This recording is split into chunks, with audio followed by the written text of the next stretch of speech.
Oui, André, il s'agit d'une deuxième défaite consécutive de la part des Saguenayens de Chicoutimi face aux Remparts de Québec cette saison. Et cette fois-ci, le but de Kurt Etchegaray des Remparts aura fait la différence dans cette victoire de 2-1.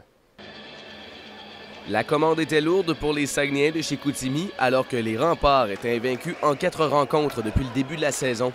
La première période fut assez difficile pour les Bleus qui ont dû faire face à 15 lancés, suffisant pour que Québec prenne les devants 1-0.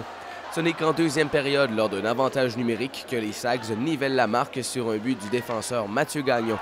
Le jeune joueur de centre des Remparts, Kurt Etchegaray, viendra clore le débat en troisième période, en route vers une victoire des Remparts devant plus de 3500 partisans réunis au centre Georges Vézina. Selon l'entraîneur-chef des Saguenayens, Marc-Étienne Hubert, le fait de n'avoir qu'un but d'écart face à la meilleure équipe junior au Canada reste un point à ne pas oublier.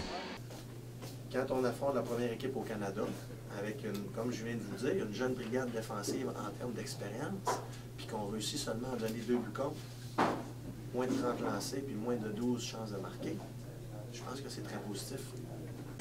Du côté des Remparts qui semblent multiplier les victoires à Chicoutimi, selon l'entraîneur-chef de Québec, Patrick Roy, la rivalité n'y est pour rien du tout.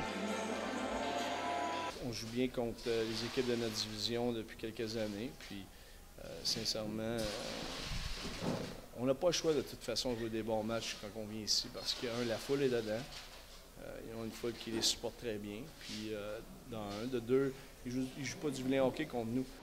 La prochaine rencontre des Saguenayens de Chicoutimi aura lieu ici, au centre Georges Vézina, vendredi, alors que les Wildcats de Moncton seront les visiteurs. Pierre-Antoine Gosselin, ATM Nouvelles, Saguenay.